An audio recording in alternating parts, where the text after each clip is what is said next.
Right. Yadava సంఘాలకు Congress party తీవ్ర అన్యాయం చేస్తుందని చెప్పి వీళ్ళు గతంలో నుంచి కూడా చెప్తా ఉన్నమాట. ఇది మంత్రివర్గ విస్తరణలో కూడా వీళ్ళకి ఒక స్థానం కూడా ఇవ్వకపోవడంతో వీళ్ళందరూ కూడా కొంచెం భావోద్వేగానికి గురైంది చేయడం జరిగింది. మాట్లాడదాం. ప్రస్తుతం మనతో పాటు యాదవ సంఘాల నాయకులు ఉన్నారు. బ్రదర్, ఎట్లా చూస్తారు? నిజంగానే కాంగ్రెస్ పార్టీ అన్యాయం చేస్తుందని చెప్పి పదే పదే చెప్తా ఉన్నారు. ఏ రకంగా అన్యాయం చేస్తాం? ఇవాళ తెలంగాణ రాష్ట్రంలో మరి యాదవులు అత్యధిక జనాభా కలిగిన ఈ తెలంగాణ రాష్ట్రంలో మరి యాదవులకు ప్రాతినిధ్యం లేదు. మరి గతంలో పెద్ద పెద్ద హామీలు ఇచ్చేవారు. మరి ధర్మం ఎక్కడుంటే యాదవులు అక్కడ ఉంటారని వాళ్ళే చెప్తారు. మరి మేము ధర్మం వైపు మేము నిలబడితే ఇవాళ మాకు మొండి చేయి చూపిస్తా ఉన్నారు. మేము ఒకటే అడుగుతా ఉన్నాం ఈ రేవంత్ రెడ్డి ప్రభుత్వాన్ని, మాకు యాదవులకు మంత్రివర్గంలో స్థానం కల్పించాలి. మొదటగా మేము ప్రధానమైన డిమాండ్. కావున అదే విధంగా ఎమ్మెల్సీలు మరి గతంలో ప్రకటించిన మాకు ఒక్క స్థానం కూడా కేటాయించలేదు. కాబట్టి ఎమ్మెల్సీలు కూడా యాదవులకు కేటాయించాలని ఈ సందర్భంగా తెలియజేస్తా ఉన్నాం. మరి కార్పొరేషన్ చైర్మన్లలో కూడా అన్యాయం జరిగింది. మరి యాదవులకు కార్పొరేషన్ చైర్మన్లో కూడా చైర్మన్ పదవులు ఇవ్వలేదు. కాబట్టి కార్పొరేషన్ చైర్మన్లో కూడా యాదవులకు కేటాయించాలని మేము డిమాండ్ చేస్తా ఉన్నాం. గతంలో రేవంత్ రెడ్డి గారు ప్రచారంలో భాగంగా మేనిఫెస్టోలలో కూడా యాదవులకు ప్రాధాన్యత ఇస్తూ మాట్లాడిన సందర్భాలు చాలా ఉన్నాయి. బీఆర్ఎస్ ప్రభుత్వం కంటే నేను ఇంకా 2 సీట్లు ఎక్కువనే ఇస్తా యాదవులకు అని చెప్పి మాట్లాడింది కదా. మరి ఎందుకు ఇంత అన్యాయం చేసిన అనుకో? మరి మా ఓట్లు వేయించుకున్నాడు రేవంత్ రెడ్డి గారు. మరి మా ఓట్లకు అవసరం ఉన్నది కాబట్టి అప్పుడు హామీ ఇచ్చిండు. గెలిచిన తర్వాత ఓట్లు వేయించుకొని తర్వాత మాకు మొండి చేయి చూపించిండు. కాబట్టి మేము ఈ రేవంత్ రెడ్డి గారిని ఒకటే అడగదలుచుకున్నాం. మాకు మీరు ఎప్పుడైతే మేనిఫెస్టోలో మీకు కార్పొరేషన్ కు నిధులు కేటాయిస్తాం, మీ కార్పొరేషన్ ఏర్పాటు చేస్తాం అన్నారు.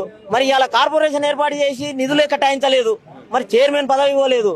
కాబట్టి మేము ఒకటే డిమాండ్, మాకు ప్రాతినిధ్యం కల్పించేంత వరకు మేము ఈ పోరాటం ఆగదు. ప్రధానంగా ఇప్పుడు ఒక చర్చ నడుస్తా ఉన్నది. యాదవులందరూ స్వచ్ఛందంగా నిజంగానే అన్యాయానికి గురై బయటికి రావట్లేరు.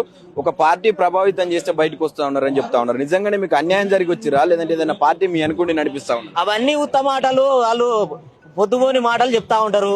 మాకు అన్యాయం జరిగింది కాబట్టి గతంలో మరి స్వతంత్రం వచ్చిన కానుంటే ఇప్పటికీ చూసుకుంటే మంత్రి పదవి ఉండేది యాదవులకు.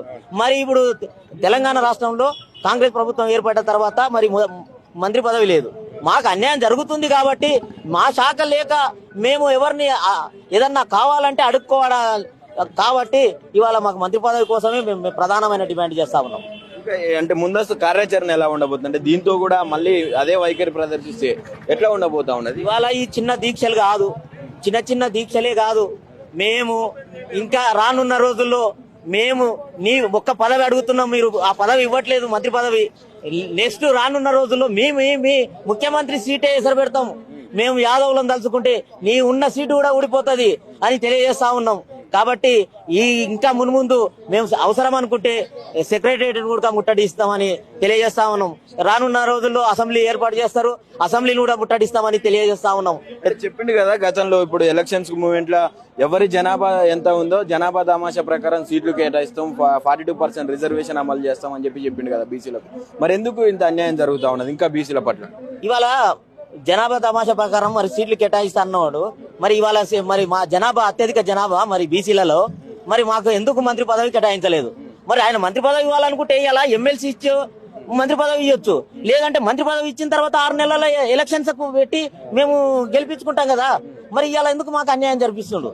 మేము ఒకటే, మాకు మంత్రి పదవి వచ్చేంత వరకు మేము ఈ పోరాటం ఆగదని మేము తెలియదు. ఎప్పుడు లేనటువంటి విధంగా గాంధీ భవన్ లో గొర్రెలను తీసుకుపోయి మరి ఒక నిరసన చేశారు. అయినప్పటికీ ప్రభుత్వం నుంచి ఇంతవరకు ఎలాంటి ఒక చలనం అయితే కనిపించలేదు మనకు. ఈ సభ ద్వారా కావచ్చు, ఈ ధర్నా ద్వారా కావచ్చు మారుతుంది అనుకుంటారా? ప్రభుత్వ ఉద్దేశం ఏమన్నా? మేము మారాలని మేము కోరుతా ఉన్నాం.